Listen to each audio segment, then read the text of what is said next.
Hi guys, how you doing? Johnny Vivento here. Having a great day here in Mexico. Just thought I'd get out and have a little chat with you. Um, Thanks for the comments on a few of my last videos, the Sarasota Tim stuff. I did watch his stuff this morning. As I say, I only get on once a day, maybe once every 2 days. I'm just not doing it much anymore. I have other things that I have to be doing instead because I don't really think about it. I actually do this all off the cuff.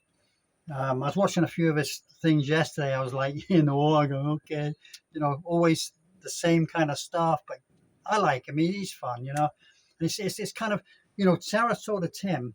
It's a very, very, what can I say? It's a compassionate kind of watch, if you know what I mean. It's like, you're kind of in awe in a certain way. Everyone saying he's a grifter and everything. He isn't at all.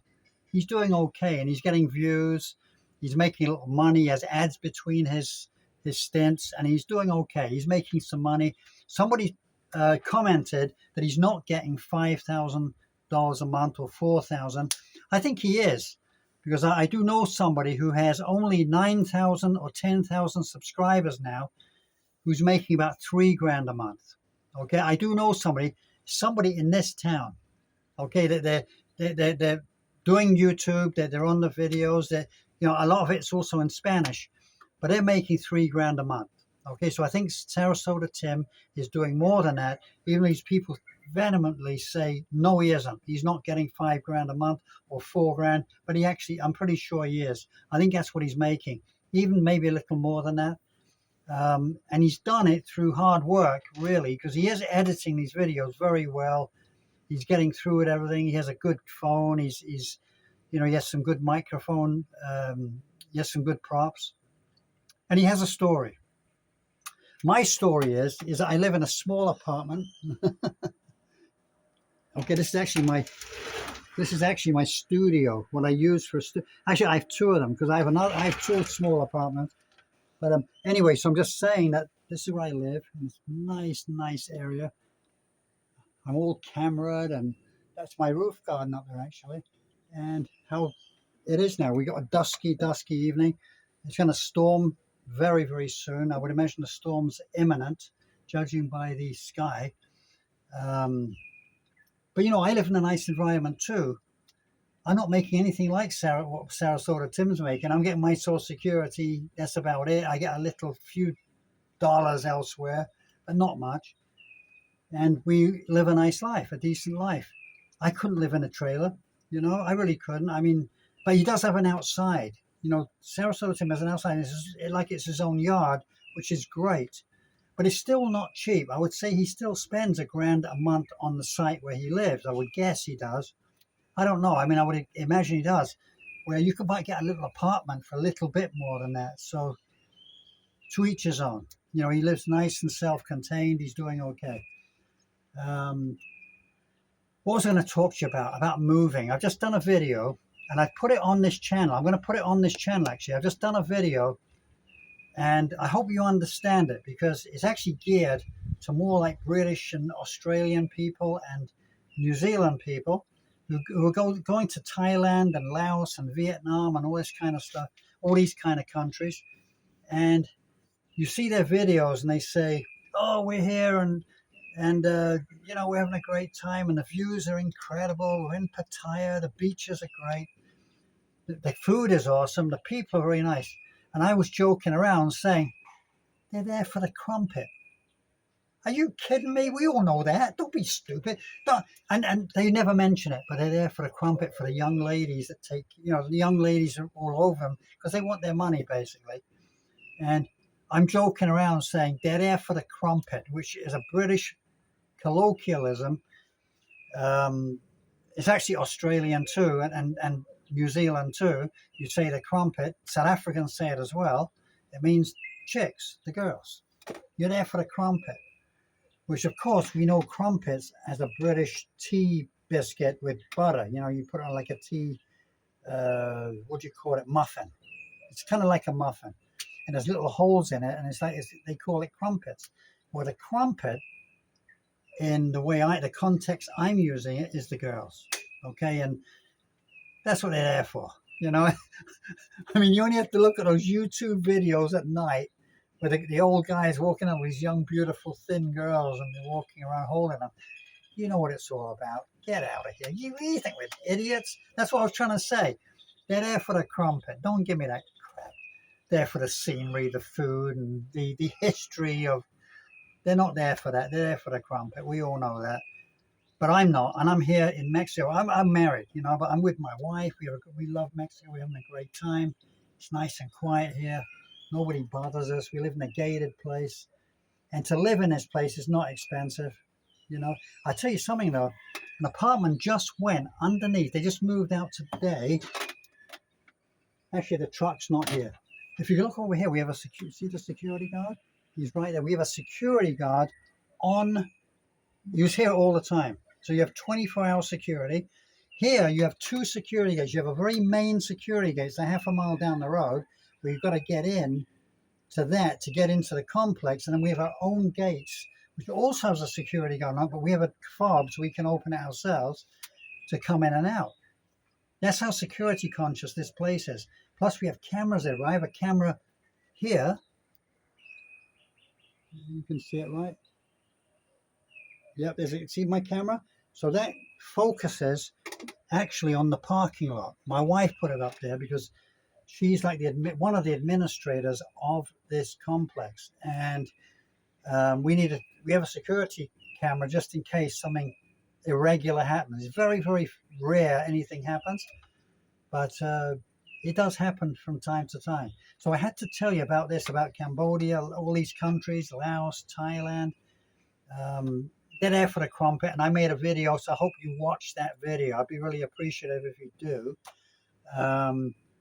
Other things I'd like to talk to you about, funny enough, because I have been looking into ways of getting to Mexico. Now, as I told you, things have changed. They've upped the ante. Which means they've imposed crazy restrictions now on living in Mexico, getting a temporary residency visa, which today is so difficult. And it's very hard because you've got to show financial stability for years to get in here now. This is what Mexico's becoming. It's a very difficult thing right now. And it's true, you know, people are having problems staying here. So they're going home, or they might stay for a few months, then go home. But you still get your 180 days at the airport. I swear, if you do not break the law or cause any problems, live comfortably, even in a gated community like this. There's about 6 apartments going right now in this place. They're all going to be full next month because it's October. It's when the season starts. But man, you can get one, you know, and $600 a month, $700 a month, all in, completely, all utilities and everything. Live here, and you don't need a visa. You just come in as a vacationer, with a couple or even a single comes in, lives here. If you want some information, drop me a line in the comments and I will help you get in touch with the people who have the apartments available. What I was going to say, yeah, you can do it without any problem. So you're here for 6 months, get your apartment, live in it, and then go home. Or go into the US and come back. You can do that. Start all over again somewhere else. But what I'm saying is that anybody can do it, okay? It's no brain surgery. You don't really need to get a temporary residency.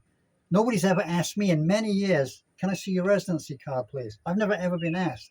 And the only time I was ever asked for it, ever, and don't forget, I ride my motorcycle every day. I've never been stopped yet. As long as you obey the rules on the road, you're okay. Just obey the rules. That's all you got to do. And I've never ever once been, hardly been stopped ever in the US. I think the last time was like 30 years ago or something.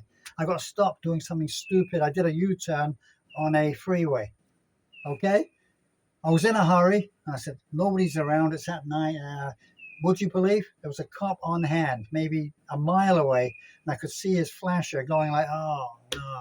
I stopped. I said, I put my hands up, no problem. And he let me off because I was honest. And I said, this is what's going on. I got to go to this address by this time. I am working there. This was in New York. And I'm so sorry. A mistake. I'll take the ticket. And the guy goes, don't worry about it. It's okay. Just don't ever do it again. No problem. And he said, do you love the United States? I said, yes, I do. I love the United States. He said, out of here. No problem. Swear to God, didn't give me a ticket. I swear it's exactly how it went.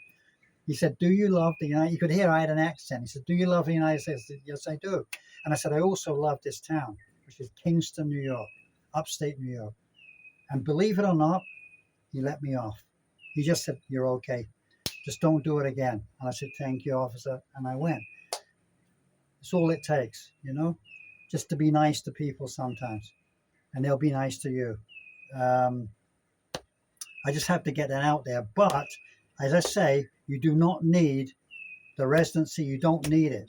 Okay, you can get away with it. Believe me, and I'm not lying. You can just get away with it. You just can't. Nobody's there behind you. They're happy to get your rent. You have somewhere to live. You have a fixed address. That's the main thing. As I say, the only time I ever needed my cards, I went to get the Mexican medical insurance. I had to get the state insurance, which I did get. So that means if I get sick, I can be admitted into hospital.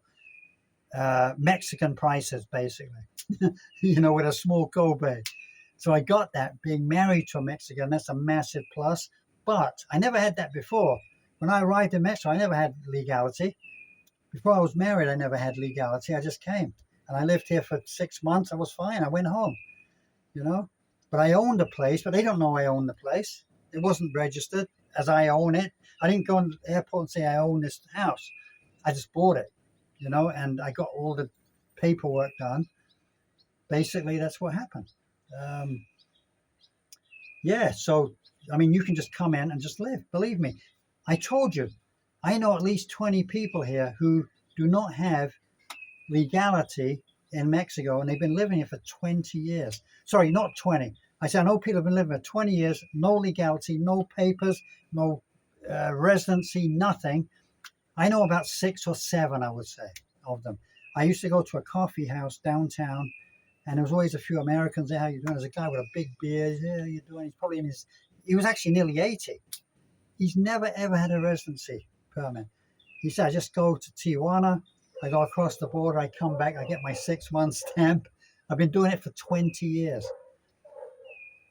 Love all of you. I have to go right now because it started to rain. And it could be any second, a massive downpour.